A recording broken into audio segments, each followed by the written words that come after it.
Assalamualaikum warahmatullahi wabarakatuh. Selamat siang dan selamat sejahtera bagi kita semua. Yang terhormat Ketua STKIP PGRI Ponorogo,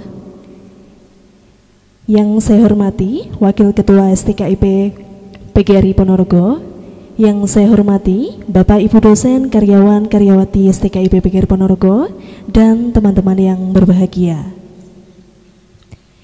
Dengan mengucap syukur, marilah kita berterima kasih kepada Tuhan Yang Maha Esa karena telah melimpahkan berkah serta rahmat-Nya kepada kita semua, sehingga kita dapat berkumpul dengan keadaan sehat di acara yang sangat kita nanti-nantikan, yaitu Ngaji Sastra. Ngaji Sastra merupakan kegiatan rutin yang diselenggarakan sebagai wadah belajar mahasiswa pada sastrawan-sastrawan nasional.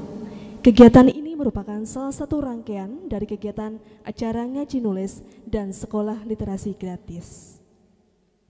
Sebelumnya, saya ucapkan selamat datang kepada Bapak Felix Kanesi yang pakai baju merah, Bapak Dedi Mishar, dan teman-teman dari Pelangi Sastra.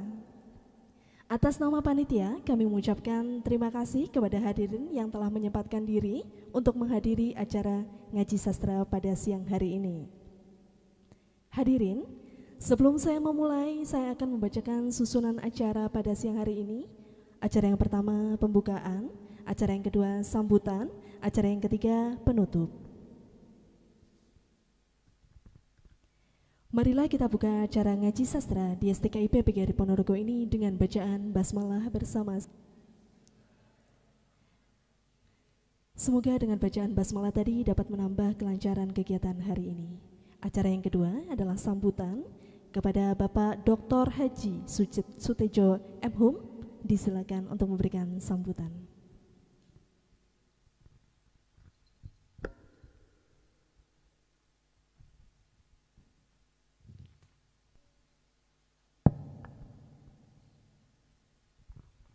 Selamat siang, Assalamualaikum warahmatullahi wabarakatuh.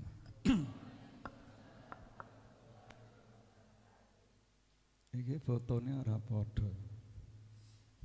Tadi jenis malah asik loh pakai sweater. Marai dipoyoi koncomu lho Den.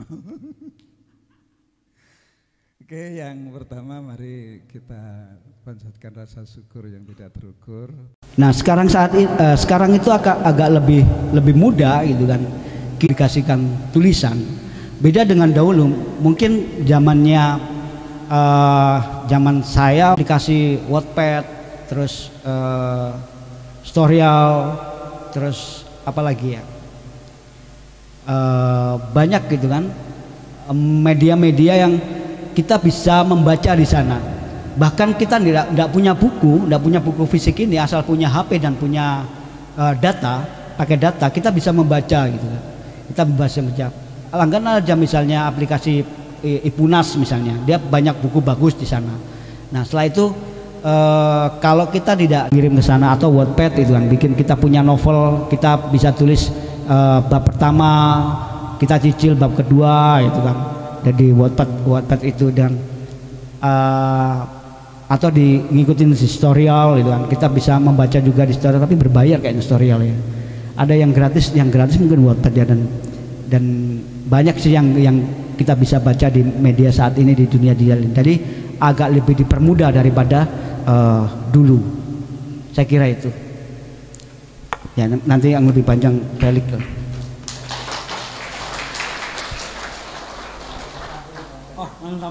Oke. Berapa menit ini?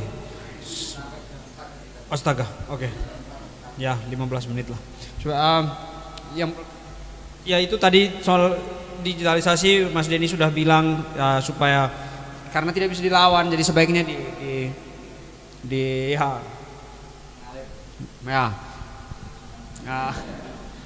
kombinasikan apa ya. Lalu soal idola menulis itu, saya itu takut idolakan manusia, Mbak. Jadi penulis ini kan manusia kan. Jadi kalau kita idolakan dia, ternyata kita tahu kalau dia kurang ajar gini, terus sakit hati kan kita. Wah, emosi kita pengen pukuli jauh. Jadi akhirnya saya tidak punya, ya masih manusia ya, tidak punya artis idola atau penulis idola. Saya takut nanti saya kecewa. Lalu itu saja ya. Ya. Menyambung tadi bapaknya dulu nanya tentang Indonesia menjajah Timur. Kalau dalam novel saya itu saya lebih banyak melihat tentang hubungan Indonesia dengan Timur, lalu dengan Papua contohnya sekarang, karena dalam perspektif saya itu penjajahan yang Indonesia lakukan di sana, karena Timur itu bukan bagian dari Indonesia, dia kan bagian dari Portugis, lalu Portugis itu sedang mengusahakan ya saya biasanya lebih memilih perspektif itu. Portugis sedang mengusahakan referendum, Indonesia serang. Jadi saya pikir Indonesia cut di tengah dan ambil alih kekuasaan, dan itu bagi saya penjajahan. Sama seperti yang terjadi di Papua tahun 60, tapi sebaiknya kita tidak usah bahas dulu. Itu saya pikir perspektif saya pribadi tentang dalam membaca persoalan ini. Jadi Indonesia waktu kayak di bawah kekuasaan Soekarno itu ambisi sekali, dia mau dari Sabang sampai Merauke mau dia ambil semua. Kenapa dia harus ambil Timur? Kenapa dia harus memikirkan untuk ambil Papua di tahun 60, Timur di tahun 75? Ya, jadi saya membacanya seperti itu di dalam novel saya. Lalu soal ibadah ini karena Timor itu Katoliknya kuat sekali di bagian terlebih ke perbatasan dan masuk ke timur sana juga itu Katoliknya kuat sekali. Tapi yang menarik itu Katolik itu jalan seiring dengan agama asli. Jadi orang ke gereja tapi dia pulang dia akan tetap menyembah leluhur di balik batu-batu, pohon, mata air. Jadi itu gereja sudah beberapa kali melarang itu, tapi sia-sia. Orang lebih banyak takut kepada leluhurnya, adatnya daripada karena Tuhannya orang Katolik itu Maha Pengampun. Kamu salah ini hari, besok bisa mohon ampun. Tetapi kalau leluhur yang marah, kamu bahaya sekali. Wah, ya kan semua tahu kan, kalau kakek lagi marah, wah kamu sebaiknya lakukan sesuatu. Kalau tidak ya itu orang lebih takut hukumannya itu pasti. Jadi tiba-tiba ada apa, itu karena kemarin kamu lupa. Iya kan? Lupa taruh, lupa kasih. Itu kalau Tuhan marah kan, besok minta maaf lah ke gereja kita. Itu saya pikir itu yang membentuk mental orang-orang sana, lebih santai dengan gereja tapi takut sekali dengan adat.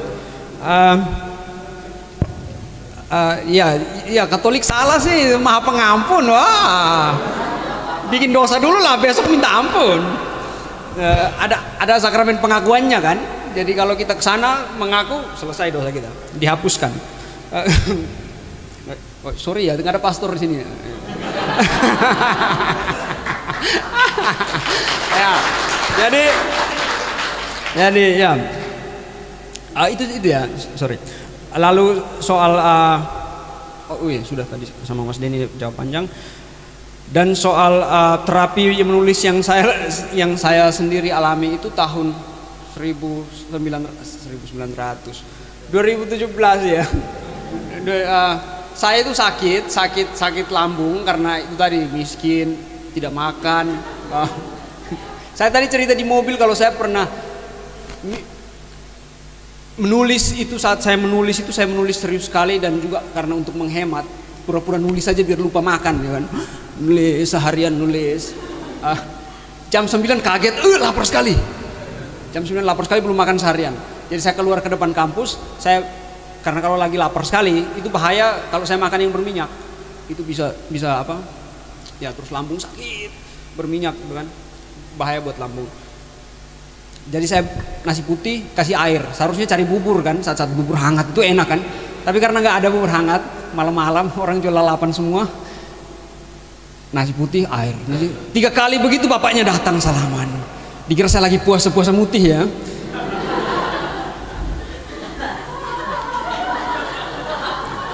Ono berkahnya mas, ono berkahnya. Aku tuh mau bayar, nggak usah. Jadi awalnya kan bingung, apaan bapak ini?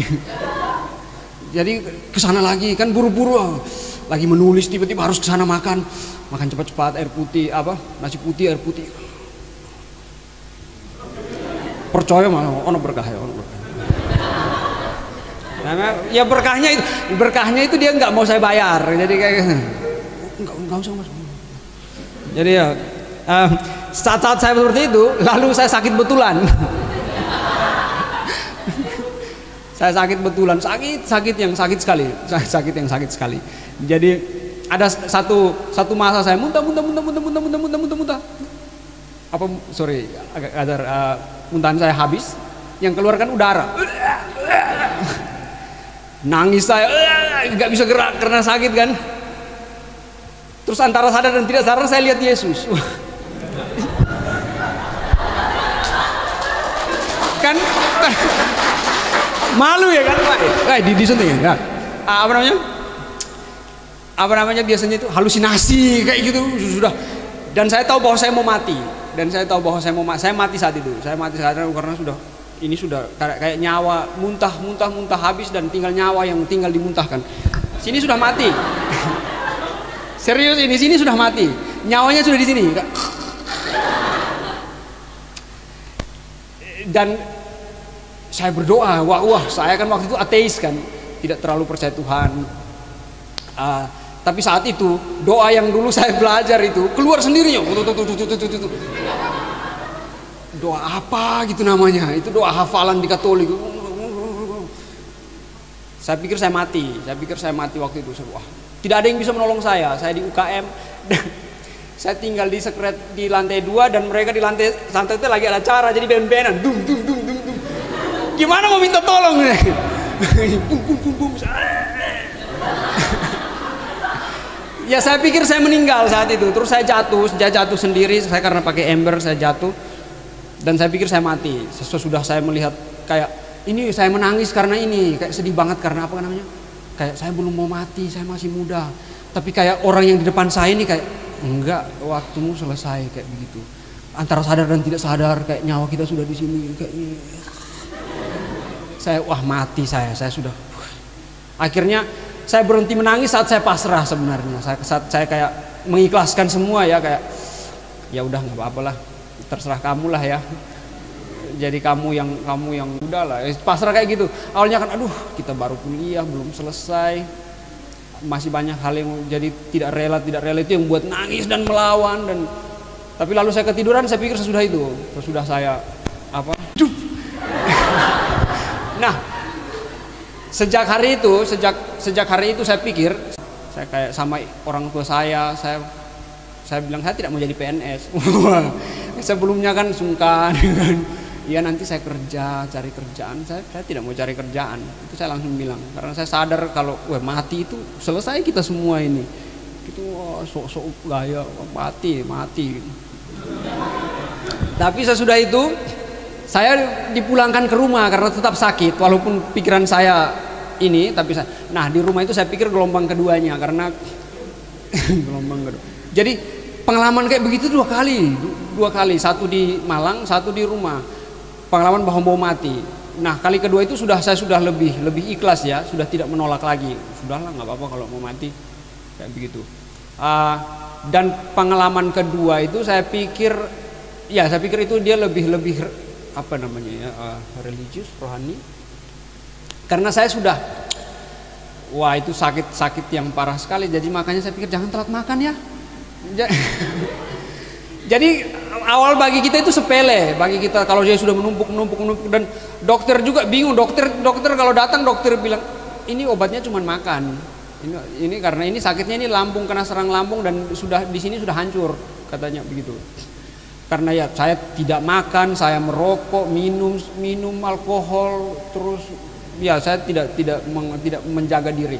Tidak menjaga diri saya.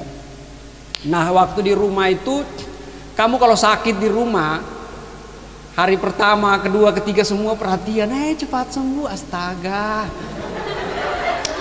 Mau makan apa? Teman-teman saya sakit lama sekali, 2 bulanan. Orang sudah bosan lihat, belum sembuh.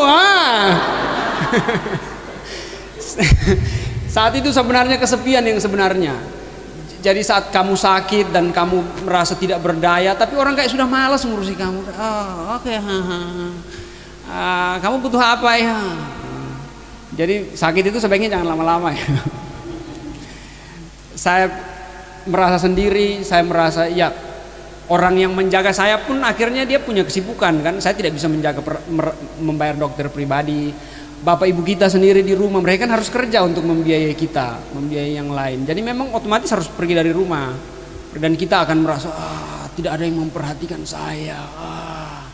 Hidup saya sangat menyedihkan. Wah, teman-temanmu yang datang minggu lalu nggak datang lagi. Nggak sembuh-sembuh sakit, sembuh. Saat-saat sendiri kayak begitu, jadi pikiran itu sudah aneh-aneh, pokoknya kesana kemari. Dan saya pikir hanya menulis yang bisa sungkanan.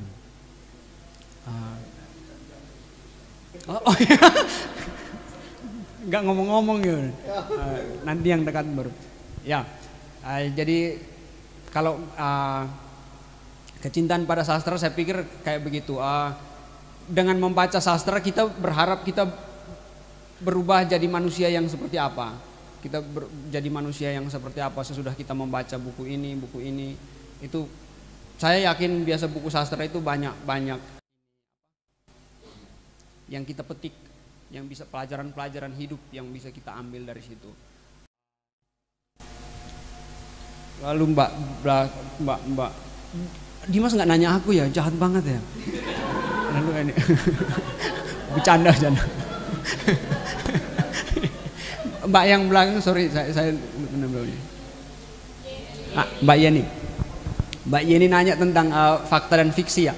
Nah, novel saya ini kebetulan karena ceritanya tentang Timur Timur, perang Timur Timur, hubungan Timur Timur dengan sekarang Timor Leste ya. Hubungannya waktu itu dengan Portu, karena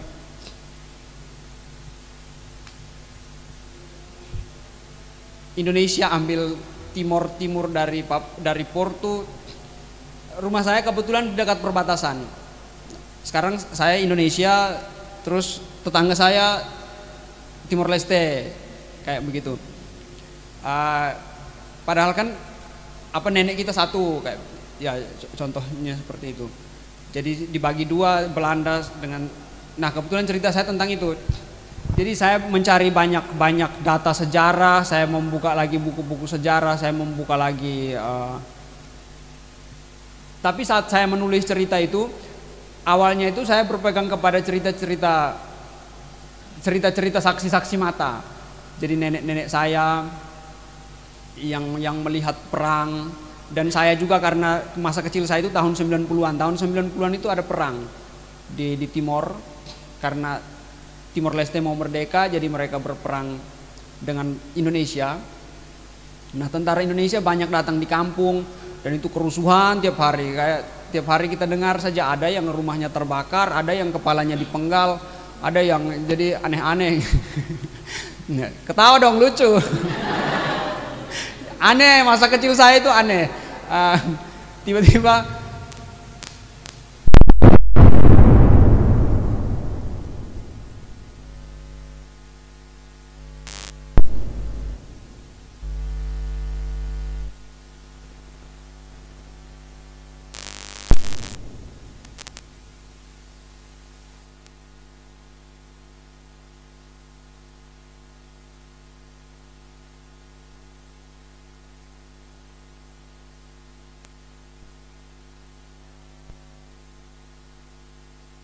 kamu yakin bom kayak begini tadi, bunyi kayak begini, lari semua. Karena orang trauma di sana, orang trauma. Di sini jadi kalian cuma Nah, di tempat saya itu berarti sesak ini pintu. Zoom. Ingatan-ingatan kayak begitu. Pernah satu pulau itu kumpul di tempat wisata rohani, terus misa ya, gereja Katolik itu ibadah. Terus ada yang jatuh kena dekat mic. Polisi dipukuli. Karena orang bilang polisi yang lempar. Wah, kekacauan itu tiba-tiba. Jadi memang orang-orang di situ trauma dari zaman perang. Orang di daerah trauma itu sulit wah, itu lari di sana dipukuli, di sana dipukuli, di sana. Habis itu baru ketahuan, oh ada yang jatuh kena mic, jadi bunyi di sound system, boom. Wah, bom. Ya masa kecil yang aneh. Tiba-tiba ada yang kena panah, perang. Cerita-cerita yang itu yang saya coba tuliskan kembali, lalu saya lengkapi dengan rohnya keluarga, karena saya juga menulis tentang pastor yang melakukan pelecehan seksual. Jadi saya harus ketemu keluarga korban, mendengarkan cerita-cerita mereka, terus kayak begitu riset-risetnya untuk melengkapi cerita yang saya bangun. Jadi saya pikir kalau mau menulis tadi pertanyaan bagaimana saya mengumpulkan fakta, membedakannya dari fiksi, saya menjadi gampang karena semua itu saya dulu harus lama, begitu ditulis tetap tidak bagus. Jadi akhirnya ya waktu itu saya pikir saya baru mulai, mungkin belum pengalaman menulis, jadi ya saya tulis dulu dari hal-hal dekat yang saya relate, cepat connect. Seperti itu saja. Aduh, maaf ya kepanjangan. Terima kasih.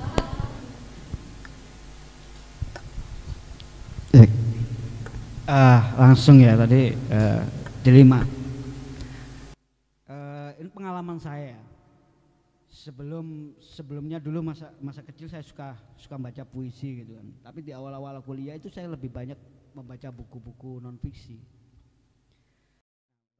Buku teori sosial itu kan, ekonomi dan sebagainya, karena saya kuliahnya ekonomi. Jarang sekali. Meskipun saya bergelut di awal-awalnya adalah berteater ya. Saya berteater itu kan. Jarang sekali membaca karya sastra dan suntuk membaca karya sastra itu kan, atau karya fiksi. Saya menemukan ketika membaca teori sosial waktu itu, judulnya adalah teori sosial profetik gitu. Itu nggak ada waktu itu apa sih teori sosial profetik gitu kan, saya baca gitu. Lalu di situ teori sosial profetik ini punyanya yang digagas oleh Kunto Wijoyo namanya, Kunto Wijoyo. Lalu di situ menyebutkan ada sastra profetik.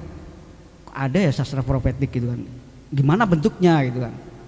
Jadi saya membaca teori sosial itu, lalu saya mengenal, oh ternyata ada karya-karya sastra yang bisa dikaji dengan teori ini gitu kan.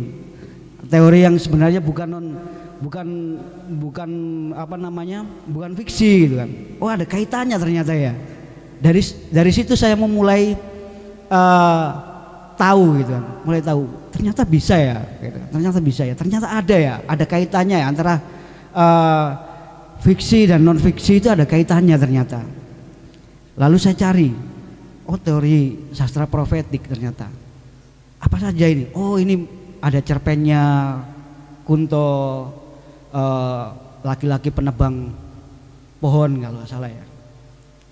Saya agak lupa lama bacanya itu. Jadi dia menebang pohon, lalu pohonnya itu digintirkan itu kan lewat sungai. Nah ini nanti kemana pohon itu kan? Ternyata ke surau itu kan pohon itu. Kayak gitu kira-kira ceritanya. Setelah itu saya belajar juga teori sosial ekonomi. Lalu membaca ada karya Kunto itu judulnya Pasar. Ada kehidupan ekonomi, ada pasar itu kan. Ada orang kaya, ada orang miskin. Ini kok kayak teori ekonomi ya gitu kan, yang ada di novel gitu kan, kok kayak teori ekonomi nih ya. Terus ini ada yang jahat, ini kok kayak teori politik ya di sini ya. Jadi saya melihat kayak kehidupan masyarakat di dalam sebuah novel gitu kan. Kayak saya melihat masyarakat ya di novel ini. Kayaknya asik ini dibaca gitu kan, diteruskan baca. Nah mulai dari situ saya membaca sama gitu kan, antara membaca non fiksi dan fiksi. Oh ternyata sama gitu. Jadi saling membantu dan saling mengisi gitu kan. Tapi ada kelebihannya ketika saya membaca non fiksi atau karya sastra. ada imaji, ada sesuatu yang kita bayangkan gitu kan. Kita bisa membayangkan sama seperti kita setelah mendengarkan nggak zaman ini drama radio ya. Pernah dengar drama radio nggak? Zaman ini ya. Drama radio. Atau apa ya? Mungkin teman-teman pernah mendengarkan sebuah cerita yang hanya didengar dari Spotify gitu. Lalu melihat itu difilmkan gitu kan, dari cerita yang hanya didengar lalu difilmkan, kok jadi begini ya bayangannya, kayak misalnya ceritanya Mak Lampir gitu kan, Tutur Tinular itu ada cerita dulu gitu kan. Lihat dengar dari radio ini cerita Mak Lampir itu ya serem banget gitu kan, tapi ketika difilmkan kok kayak gini ya. Nah, membaca fiksi itu membantu saya membayangkan sesuatu yang lebih gitu kan, bisa membayangkan sesuatu yang lebih gitu. Jadi bisa membantu itu. Jadi ada hubungannya gitu, ada hubungannya. Lalu saya cari tahu lagi. Buku saya KKN waktu itu ada teman menjamin buku, judulnya Laki-laki di titik nol, bukan catatan perjalanannya ini Agustinus itu ya, tapi saya lupa penulisnya, saya lupa. Dia bercerita tentang dimensi waktu, kayak teorinya apa namanya, teori cahaya gitu kan. Kok di sini ada fisika ya di dalam karya karya fiksi ya? Kok asik juga ya, kok ada fisika ya? Jadi saya belum memberi kesimpulan, ternyata sama saja gitu kan. Nah, lalu bagaimana saya bisa menemukan dua ini adalah yang apa namanya, yang saya lakukan adalah penasaran. Rasa penasaran ini saya jaga. Rasa penasaran dan rasa ingin tahu ini saya jaga. Nah, itu proses awal saya mulai membaca itu adalah rasa penasaran itu. Nah, rasa penasaran itu dijaga, lalu membiasakan. Kalau nggak kuat baca panjang sehari cuman misalnya satu paragraf. Kalau nggak kuat satu paragraf, ya satu kalimat. Kalau nggak kuat satu kalimat, ya satu kata. Masa satu kata? Kita aja kuat baca WA dari teman atau status Facebook atau caption IG panjang itu bisa. Baca buku, ya paling nggak satu lembar gitu yang dibiasain. Membiasakan satu lembar. Nggak suka ganti yang lain, cari yang suka. Nggak suka cari yang lain yang suka. Sampai menemukan. Selain penasaran adalah menemukan kenikmatan. Akhirnya menemukan kenikmatan membaca itu. Jadi yang pertama membiasakan itu, membiasakan diri. Nah, karena kita itu kan tidak dididik ya dengan dari kecil untuk membaca gitu kan. Ya akhirnya besar kita membaca kayak beban gitu kan. Atau kita mungkin sekolah, saya dulu di SMA misalnya, atau teman-teman yang sekolah kayak bawa buku itu kayak gimana, wow gitu kan, bawa buku gitu kan. Jadi kayak diasingkan sama teman-temannya, kayak ini orang kutu buku gitu kan. Kutu buku kan ngerokoti buku berarti ya, habis bukunya ngerokoti. Jadi itu, nah pembiasaan aja gitu kan. Karena kita seringnya adalah mendengarkan cerita dari kecil. Nah, dari mendengarkan dongeng gitu kan. Mendengarkan cerita, bukan membaca cerita. Nah, setelah mendengarkan ya dibaca gitu kan, membacakan cerita. Membaca cerita. Itu pembiasaan. Lalu yang selanjutnya tadi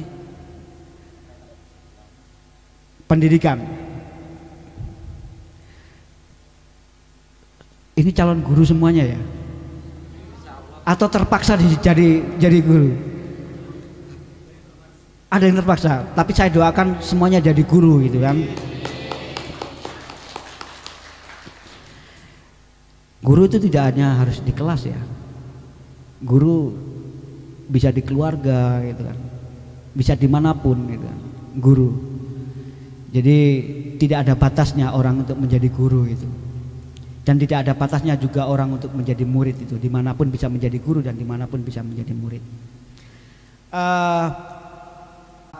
saya pengen jadi siapa artis yang tren sekarang ya? Artis kok saya nggak hafal ya artis-artis itu. Atau misalnya Lawas Desy Ratnasari. Ya misalnya ingin jadi penyanyi seperti membayangkan Agnes mau membayangkan gitu kan. Ada yang dibayangkan gitu kan. Ada yang menjadi tauladan. Nah pendidikan itu adalah tauladan. Nah teman-teman di sini adalah nanti akan calon guru yang nanti akan jadi guru dan akan dilihat muridnya. Nah bagaimana bisa tumbuh ya, tumbuhkan pada diri teman-teman sendiri sebelum menumbuhkan ke orang lain gitu kan. Sebelum mencintai orang lain adalah cintai dirimu sendiri gitu.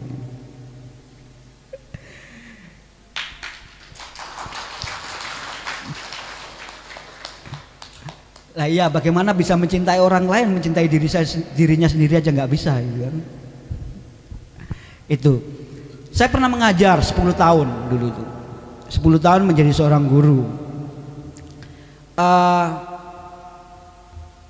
Di dalam kelas itu mungkin saya menemukan 2 orang atau 1 orang yang suka membaca, itu saya senang sekali.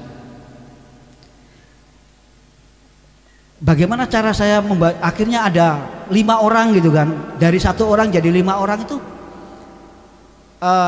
yang saya lakukan, saya selalu membawa buku bacaan di dalam kelas dan saya bawa dan saya taruh. Saya taruh aja gitu kan. Lalu ada yang tanya, "Pak, itu buku apa?" "Buku cerita." Gitu. "Boleh pinjam?" "Boleh, dibawa aja." Lalu dibaca. Ceritanya asik, Pak, gitu kan. Diceritakan ke yang lain gitu kan. Wah, kalau kayak gitu saya pengen baca juga. Dari buku 1 itu bergilir ke 5 orang tadi. Gantian, besoknya lagi saya bawa lagi gitu kan. Atau kadang mereka tidak tahu, kok ceritanya kayak gini Pak ya. Lalu kita diskusi, ngobrol gitu kan. Nah itu melihat apa namanya, menumbuhkan itu membacanya ya. Lalu menulisnya bagaimana? Saya ngajar waktu itu seni budaya, dan di dalam seni budaya itu ngajar teater, dan dalam teater itu ada nulis naskah drama. Naskah drama itu ada satu misalnya nulis main monolog gitu kan, itu kan bisa jadi cerita pendek ya. Lalu saya meminta siswa saya, anak didik saya itu menulis. Nggak jauh-jauh yang saya minta itu, tulis aja cerita tentang keluargamu. Untuk berlatih untuk menulis, untuk memulai gitu kan. Nggak pernah nulis kan, susah kan, mau menulis. Tulislah tentang misalnya apa ya, yang selama ini kan misalnya cerita pergi ke rumah kakek, pergi ke rumah nenek gitu kan, pergi berlibur dan sebagainya. Saya bilang cerita tentang keluargamu, tulislah tentang keluargamu.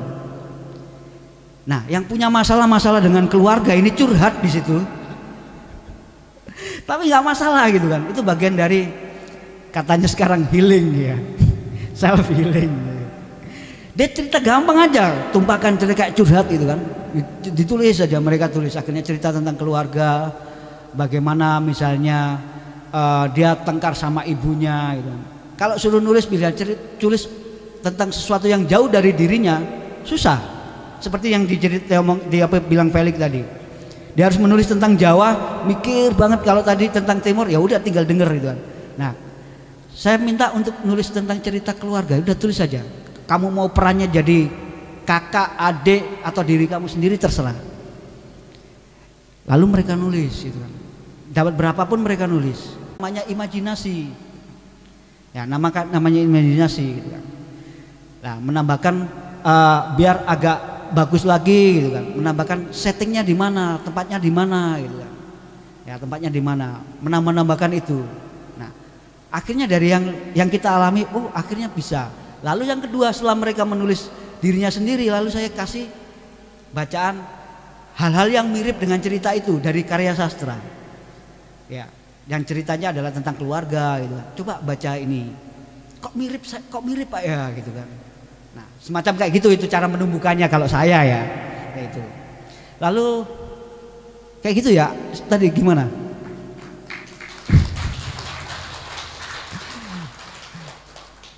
Udah cukup tadi jawabannya ya. Yang selanjutnya apa tadi? Penulis ya, favorit dan karya. Banyak sebenarnya ya. Karena saya nggak bisa memfokuskan satu ya. Tapi yang berkesan tadi yang saya katakan awal tadi adalah saya menyukai Kunto Wijoyo. Yang paling berkesan itu kan. Ya dari saya menemukannya dari situ gitu kan. Saya menemukan karya-karya sastra ini bukan langsung dari karya sastra langsung, tapi dari tulisan-tulisan non fiksi awalnya, lalu baru menemukan karya sastra. Itu Kunto Wijoyo, gitu kan. Kunto Wijoyo itu yang mempengaruhi cara berpikir saya dengan gagasan dari Kunto Wijoyo. Salah satunya itu. Udah Mas, begitu. Ada lagi tadi? Apa tadi?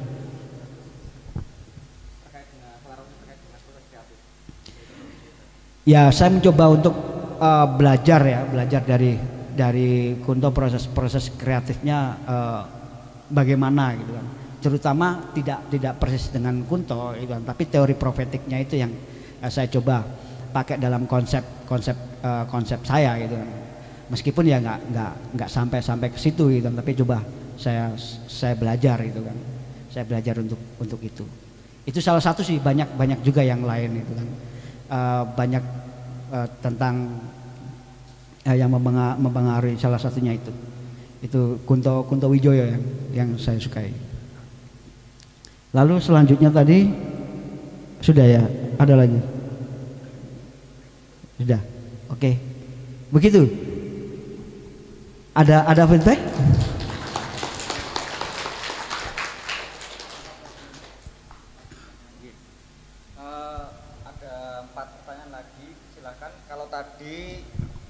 Dari PBSI semua. Nah ini silahkan dari PBI, kemudian PBJ dan BG PAUD, silahkan.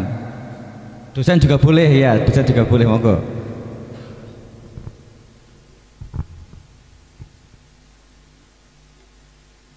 Ayo silahkan. Oke, Gus Ezel.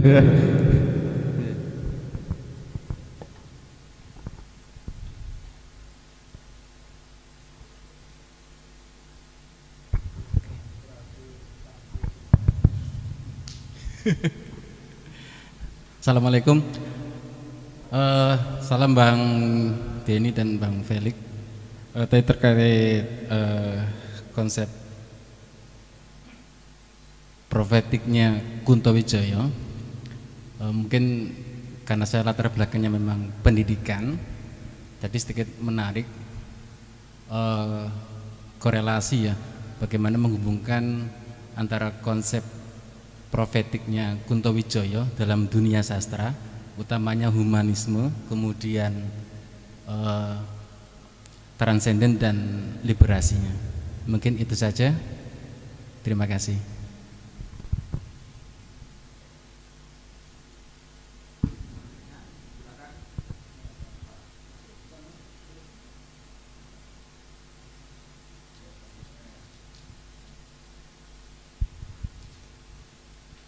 Mas Denny, Mas Felix, aku udah ingin oleh cerita kok Mas Denny. Jadi Mas Felix ini pernah mengalami guncangan psikologis. Itu ya apa Mas? Diceritakan itu. Diceritakan karena itu satu proses writing terapi yang bisa menjadi energi baru, karena masalah itu tentu sebagai sumber awal dari sebuah tulisan. Dan kebetulan saya sendiri juga. Assalamualaikum warahmatullahi wabarakatuh. Saya Rizka Nurcayanti dari PBSIA 2021. Izin bertanya kepada kedua pemateri, bagaimana sih strategi untuk menghadapi tantangan dunia sastra dalam era digitalisasi saat ini? Terima kasih. IB 2021. Saya mau bertanya kepada Bang Felix, pengen tahu terkait sosok atau idola yang terus dijadikan inspirasi dan kaitannya dalam dunia kepenulisan sampai sekarang. Sama satu lagi Bang, bagaimana perasaan Bang Felix dinobatkan sebagai pemenang sayembara novel DKJ tahun 2018 dan Anugerah Sastra Badan Bahasa 2021. Terima kasih.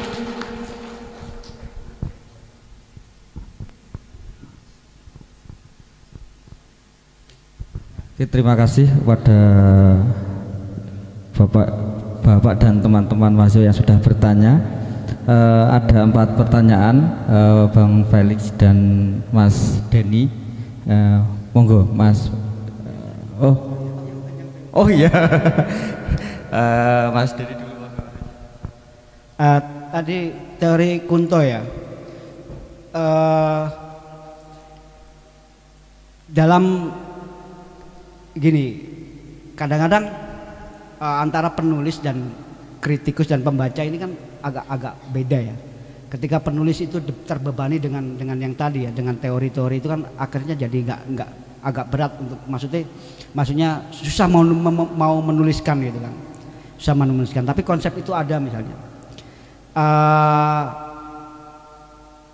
Karya-karya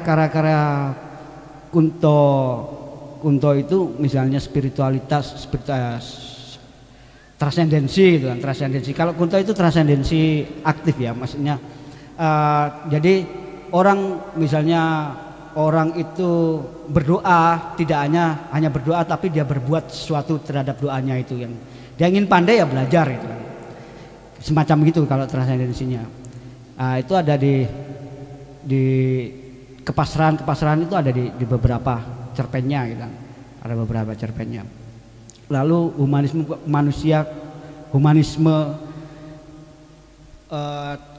mengembalikan kepada kemanusiaan. Ya pasar itu ya, novel pasar itu kan. Di situ bagaimana relasi antar masyarakat itu, relasi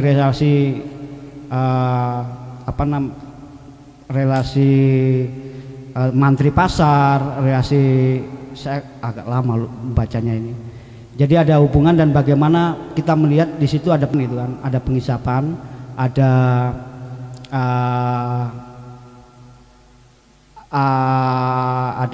penindasan gitu kan. Nah, bagaimana agar terbebas dari itu gitu kan. Ya. Lalu pembebasan sama sih. Sama kayak gitu. Ini agak berat pertanyaannya gitu kan. Agak berat pertanyaannya.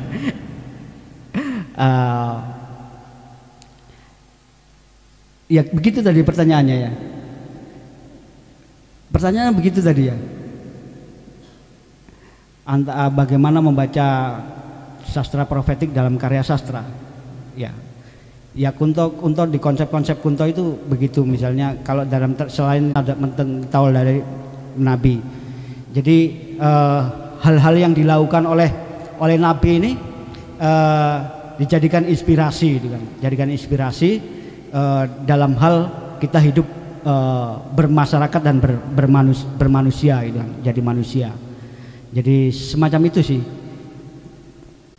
Yang selanjutnya